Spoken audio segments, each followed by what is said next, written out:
This video is brought to you by Miniature Market. Thousands of board games, discounted prices, miniaturemarket.com. Hello my friends, it's the Game Boy Geek here, and today we're going to find ourselves in the Mediterranean and trading goods, but don't turn this off yet. This is not like any other game. We're also going to be moving up different government tracks, religion tracks, getting developments and special abilities, and there's going to be some real-time negotiation involved. Today we're taking a look at Trade on the Tigris. This is from Tasty Minstrel Games. It's for 3 to 6 players, takes 60 to 90 minutes to play. Now, funny enough, this has been designed by Geoff Engelstein and Ryan Sturm, and the joke was every game out there is trading in the Mediterranean. So they actually made a game that was about trading in the Mediterranean almost as a satire, but it's actually a very Euro-style game with a lot of negotiation as well. So glad TMG picked this up, and it's finally coming out. I think this has been being worked on for years. So I'm going to show you how it's played. I'll see you on the other side.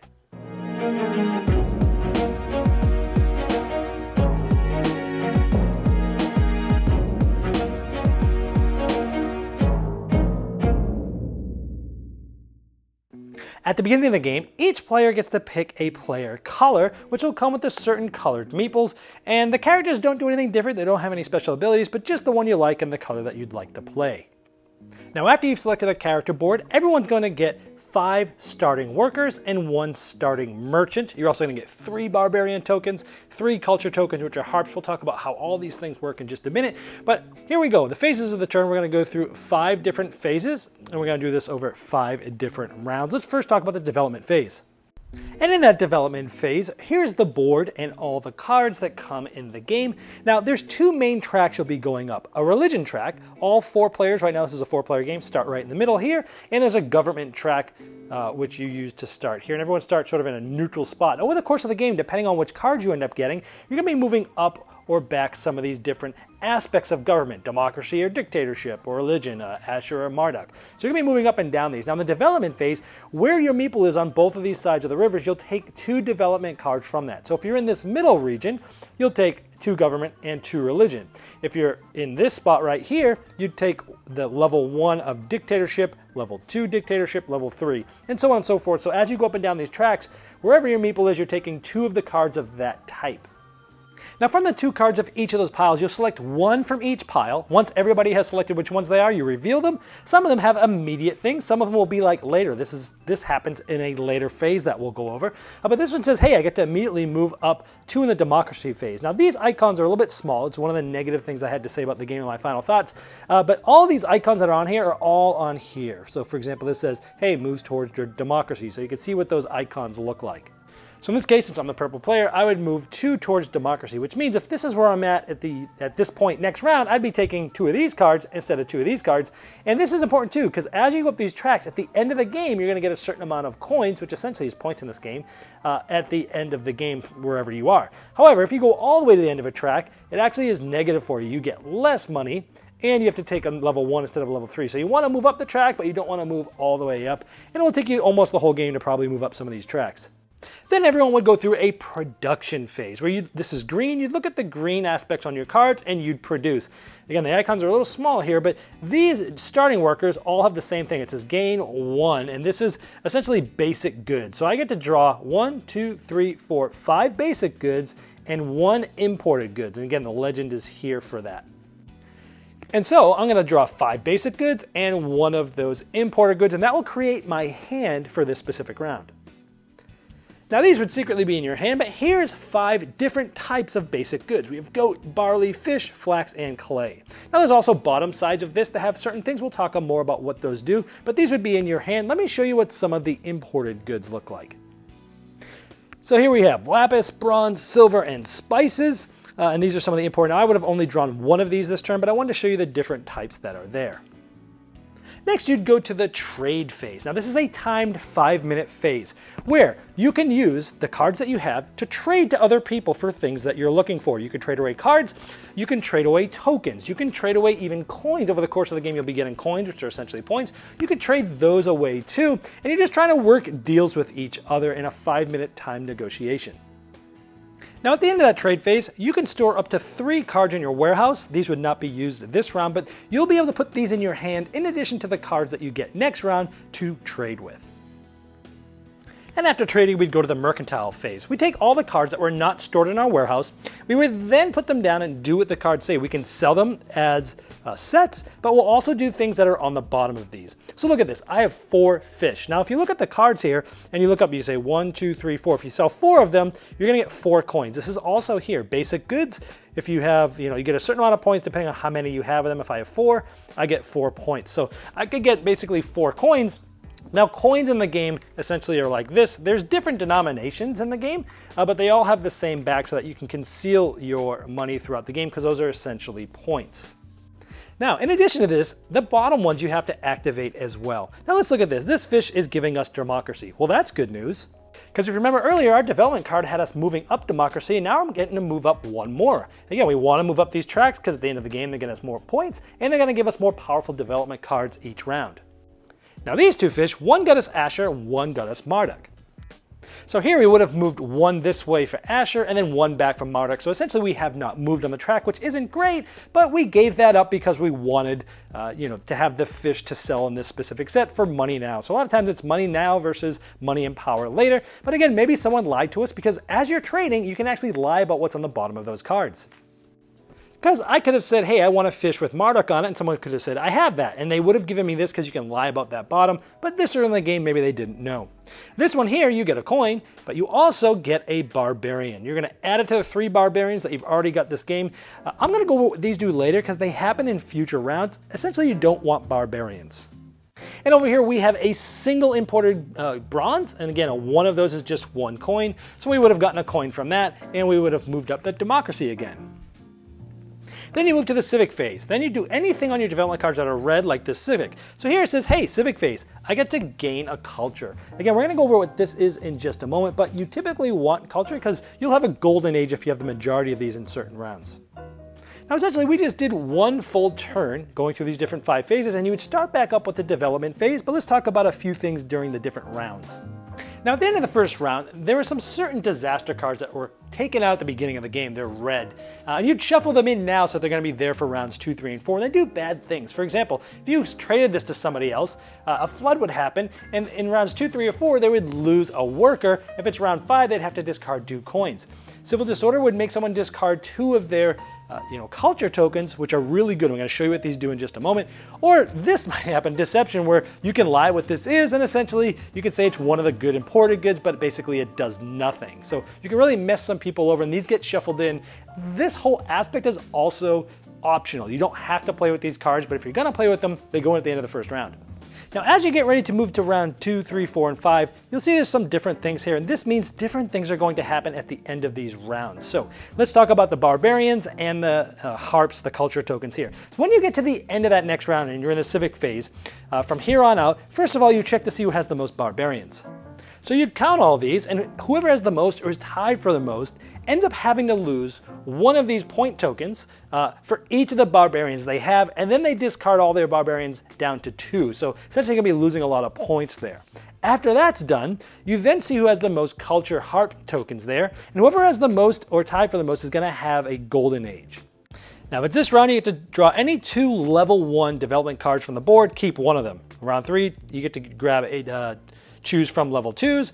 Round 4, choose from level 3s, and round 3, you get 7 points essentially. But then you discard down to 2 harps, just like as if you did the barbarians. So it keeps things moving around at different players, getting the golden age and the barbarians throughout the game. Now, I mentioned moving up those tracks is important because you get the more powerful cards. Here's some level 2s and level 3 card from the Democracy, the track that we were moving up. For example, this one. In the Civic Phase, you get to go up Democracy, which keeps us going up. You gain 2 points, but you get to discard a Barbarian, as we saw. That's great to get rid of those. Theater. During the Production Phase, you get to get card 29. Now, there's about 60 plus of these cards, and you get the numbered ones said here, and these do different things. This is just 2 points. Sometimes it's moving up track, sometimes it's doing all sorts of different things, but it's not for the producer. So once you get this means that you're going to need to trade it away during the negotiation phase, so this helps keep the trading moving as well. Some of them give you end game points. Like this one gets you a point for each one of these 2 types of cards that you have. Like I have one here. I have one here, and you can see some of these cards have 2 different things on them. So sometimes you can do sort of set collection for end game goals based upon some of these. And then here's like a level 3 one. At the end of the game, you get 2 points for each type of these buildings and 1 point for each type of these types of cards. So you could kind of go for a bigger long-term goal as you move up some of these tracks. At a high level, that's how the game works. You play 5 full rounds going through these 5 phases. Whoever has the most points at the end is the winner. All right, well, there is Trade on the Tigris. As I mentioned in the intro, this is sort of it started out as almost a joke that, hey, every game is trading in the Mediterranean, and we're going to make a game called Trading in the Mediterranean. Of course, it's Trade on the Tigris, but it was sort of a joke of we can make a game that is the epitome of all Euro games, but it's different. So let me talk about what I liked about the game. I love negotiation, and this has the timed negotiation, sort of 5 minutes. And you're going to do that 5 times. So actually, in every game is going to be exactly about 25 minutes or less of negotiation or trading in each round. And I do love games where you trade and you're working deals with each player. Hey, what do you want over there? What do I need? I'll give you this. Hold on one second. Let me go over here. What do you need? Ooh, well, if I get this from this, can I give this to you? You know, there's deal making going on, and it's quick. And it is a major part of the game. If you don't like trading, this isn't going to be something for you, but the trading is timed. It's real time. It happens quickly. And I really like that aspect of the game. It's really the heart of the game too. There's a lot of other things going on from a Euro style mechanisms, but this is really the main way that you get things and give things away and try to build your engine and your empire, if you will. And so as you're trading, I like the different things that you can trade. You can trade the regular goods. You can trade those really special imported goods. You can trade special cards that then you need to actually trade. You have to trade these special cards away in order to activate the abilities. Different tokens. You can trade the barbarians, which are bad if you get them. Or you could trade those harps or culture tokens, which are good. You could trade points, etc. I mean, there's anything that can go there. And I like that aspect of the trading where there's different things that you can trade for. I like that when you're trading, you're trying to basically do set collection for points, because later in that round, you're going to be able to throw down different sets of the same types of good and get lots of points. So you're trying to, you're trying to set collect as you're trading, but you're also trading for cards that help you move up specific tracks, the religion track or the government track. Maybe you want to go dictatorship or so on and so forth. So I like that you're moving up the different tracks as well. But I also like that you're trying not to move up the tracks too far, because if you get all the way to the end of one, it actually gives you negative, less points than you were going to get before. So it's kind of a cool thing. You want to go far, but you don't want to go too far, so you got to be a little bit careful. And I like as you're moving up those tracks, you're not only gaining more and more end game points, but you're also gaining better and better development cards, which will give you better abilities and better ways to score points at the end of the game. So there's a bunch of things. It's like points now versus points later. And sometimes the things you want don't have the track you want to go on. It actually moves you in the opposite direction. You're trying, oh man, I can't go this direction, but I really need this good. And there's a lot of trying to think of how you balance that. And I like that. It's really the crux of the trading, is those tough decisions. And again, it's real time, so you're trying to figure this out all quickly. I like that you can lie and be deceitful about the bottom of those cards. Those are fun, especially because there's some cards in there, as I showed, that do some bad things. That there's a card called Deceit and things that you don't expect. But you can also know which track they're moving up, and you could say, oh, I have something that moves up that track. Oh yeah, and it's this good too. And you trade it to them, and it's moving them in the opposite direction. They're like, ugh. And it's just fun that is there, just enough to. Now, obviously, you're not going to use it all the time, or people aren't going to want to trade with you. But if you use those in the right time, it can really be useful, and it's really fun to pull the wool over your friend's eyes. I like the barbarians and the culture tokens, the harps, because at the end of the certain rounds after the first one, the majority of the barbarians, well, bad things are going to happen, but then they discard down to 2. But the people have the ones that have the most culture tokens, good things will happen, and then they discard down to 2. And it might sound like the game is beating you up, and it does, but because you discard down to 2, it kind of passes it around to different people throughout the game, and it kind of spreads it out somewhat evenly. There's different cards and things you can do to mitigate that. Also, you can trade things away, but I like how it does. It might feel like you're getting beat down, but it kind of spreads around. But I like that aspect of you trying to figure out how do I not make this happen, or when do I make this happen? When's the right time? If it's going to happen, if it's inevitable, what's the right round to allow that to happen? I like that the special cards that you get, you can't use them. You have to basically trade them away, because it makes the trading even better. It's like, oh, I have this cool ability, I got to trade it away. What do you have for this? I like that aspect of it.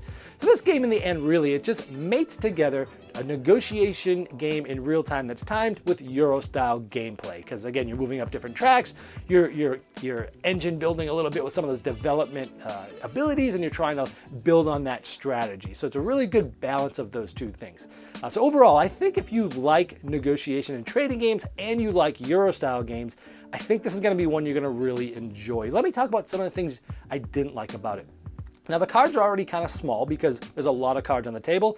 I understand why the cards were that size. However, the icons are much too small on already small cards.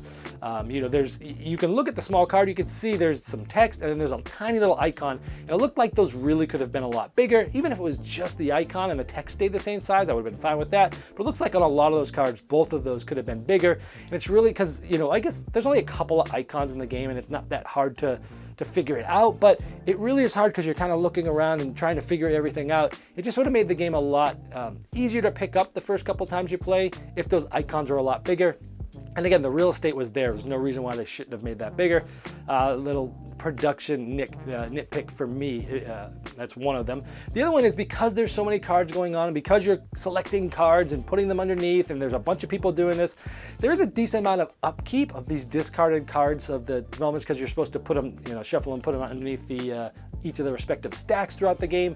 And again, it's a small minor nitpick because, there's lots of hands going in and this and that, and piles are going, and some might get spilled over. And again, a minor nitpick that there's a little bit decent amount of upkeep during some of the phases of putting some of the cards back and things like that. But from a gameplay perspective, I really enjoyed it because I like negotiation and I like Euro-style points and set collection and a little bit of engine building. So I liked it. If you like all that stuff, I think you'll like it. If you don't like negotiation and trading at all, I don't think this one's going to make you like it, even though it is timed and it keeps it to a thing. If the reason why you don't like negotiation is because you think things can go on forever and that's it, then give this one still a shot because of the timed negotiation. But if you don't like trading at all, you hate it, this is going to be not a game for you. But if you like both those things, it's going to be really fun, and that's Trade on the Tigris. This video was sponsored by Miniature Market's Review Corner. The Review Corner features podcasts, video, and written game reviews by gamers for gamers. Miniature Market, the online gaming superstore. Thousands of board games, discounted prices. Check them out at miniaturemarket.com.